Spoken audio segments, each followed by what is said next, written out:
నమస్తే సార్, నా పేరు దివ్యభారతి. నేను గ్రామ వార్డ్ వాలంటరీ సార్. వాలంటరీ పదవి నుంచి తొలగిపోయాం సార్. మీ హయాంలో మాకేమైనా ఉపాధి అవకాశాలు కల్పిస్తారని కోరుకుంటున్నాను సార్. గౌరవ ముఖ్యమంత్రి నారా చంద్రబాబు నాయుడు గారు చెప్పినట్టుగా వాలంటీర్స్ ని కొనసాగిస్తామని చెప్పాం కదా. దాని అధికారులతో వెళ్ళి చూస్తే అసలు మీరు వాలంటీర్స్ ఎవరు కూడా ఏ విధంగా గవర్నమెంట్కి సంబంధం లేకుండా చేశారు. వైసీపీ వాలంటీర్స్ని వంచింది. ఉద్యోగాలు వాళ్ళకి ఏ విధమైన జీవో లేదు కదా, ఏ విధమైన జీవో ఇవ్వలేదు మీకు. తిరిగి ఇప్పుడు మనం ప్రభుత్వం మీకు ఒక పర్మిషన్ ఇచ్చి, గత ప్రభుత్వం ఇది అఫీషియల్గా ఇది ఇస్తే వాళ్ళు చాలా వంచనతో చేశారు. సో తిరిగి ఇప్పుడు తీసుకొద్దామంటే అసలు దానికి సంబంధించిన ఏ విధమైన పేపర్ వర్క్ లేదు, ఏ విధమైన పేపర్ వర్క్ లేదు. అదే మన నారా లోకేష్ గారు, గౌరవ మంత్రి నారా లోకేష్ గారు కూడా మేము అందరూ మాట్లాడుకుంటాం అంటే క్యాబినెట్లో ఇది ప్రస్తావనకు వచ్చింది. నేను 2-3 సార్లు ప్రస్తావించాను. ప్రస్తావిస్తేనే అసలు కూర్చోబెట్టి ఏ జీవో అసలు మీరు ఇలా అధికారికంగా ఉన్నారనేది ఎక్కడ అసలు దానికి దాఖలు లేవు. మీకు గవర్నమెంట్ నుంచి శాలరీస్ రాలా, వాలంటీర్స్ అందరికీ కూడా మీరు చూస్తే గవర్నమెంట్ నుంచి శాలరీస్ రాలా. ఇది గవర్నమెంట్ ఉద్యోగాల్లాగా మీకు మిమ్మల్ని భ్రమింపజేసి గవర్నమెంట్ ఉద్యోగాలు లేదు. అది లోపలికి వచ్చాక మాకు అర్థమైంది అసలు గవర్నమెంట్ ఉద్యోగాలు కాదు ఇది. వాళ్ళు ఏం చెప్పారు, ప్రభుత్వ ఉద్యోగాలు కాదు అవి. సో అందుకని దానికి ఏం చేయాలి, ఎలా చేయాలి అనేది ఒకసారి మన అధికారులతో మాట్లాడుతాను. అసలు గవర్నమెంట్ ఉద్యోగాలు కాని వాటికి ఎట్లా చేయాలి ఏంటి అనేది ఇది ఒకసారి గత ప్రభుత్వం చేసిన తప్పు కానీ వీటన్నిటికీ మించి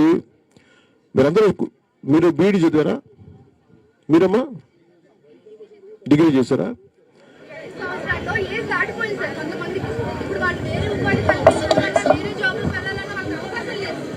అంటే అసలు మీరు ఆ ఉద్యోగం పేరే చూడండి, వాలంటీర్ అంటేనే ఇష్టంగా రావడం, అంతేగాని దాని వెనక మీరు అప్పుడు ప్రభుత్వం పెట్టినప్పుడు చాలా తెలివిగా పెట్టారు. రేపు పొద్దున మీరు గట్టిగా మాకు ఉద్యోగం అంటే ఉద్యోగం కాదు, మీరు వాలంటీర్ చేశారు, ఇష్టపూర్వకంగా వచ్చారు, మీరు సేవ చేస్తారని వచ్చారు తప్ప దాని తగ్గట్టుగా అది జీతం అని పెట్టలేదు. దానికి ఏంటంటే ఆందోళనమో గ్రాట్యుటీ అని పెట్టారు.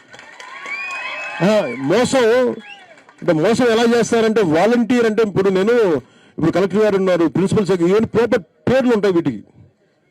క్లాస్ 4 ఎంప్లాయో, క్లాస్ 3 ఎంప్లాయో, దీనికి ఏమి లేదు. వాలంటీర్కి నేను ఇష్టపడి రెడ్ క్రాస్ వాలంటీర్స్ ఎలాగో విలేజ్ వాలంటీర్స్, విలేజ్ బాగు కోసం మేము వస్తాం, దానికి గౌరవార్థం మేము మీకు కొంత డబ్బిస్తాం. అది కూడా ఎలాగా వాళ్ళ ఇష్టానికి. అది కూడా ప్రభుత్వంలో ఫైనాన్స్ శాఖలో ఎక్కడ కూడా దీనికి హెడ్ ఉంటుంది, దానికి ఏం కేటాయించలేదు దానికి. సో చాలా తెలివిగా ఉద్యోగాలు ఇచ్చినట్టుగా ఇచ్చి ఒకలాగా మనకి చదువుకున్న యువతని వంచారు. సో ఇప్పుడు తిరిగి మొన్న క్యాబినెట్లో మాట్లాడుతూ ఉంటే ఏ విధంగా మన ప్రిన్సిపల్ సెక్రటరీ గారు చాలా మంది ఆర్థిక శాఖ నుంచి అందరూ కూర్చున్నా కానీ ఎటు చూసినా అసలు కనిపించట్లేదు. అది ఏ హెడ్ కింద ఇచ్చారంటే ఎలా ఇచ్చారో ఎవరికి తెలియట్లా.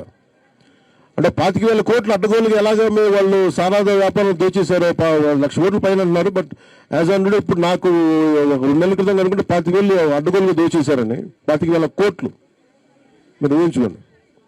సో ఇట్లాంటివన్నీ మనం సవరణ చేసుకుంటూ వస్తున్నాం. ఖచ్చితంగా వాలంటీర్స్ మీరు జీవితాలు బాగుండాలని మనస్ఫూర్తిగా కోరుకున్నాము. దాని తగ్గ నేను ఎదుగుతాము.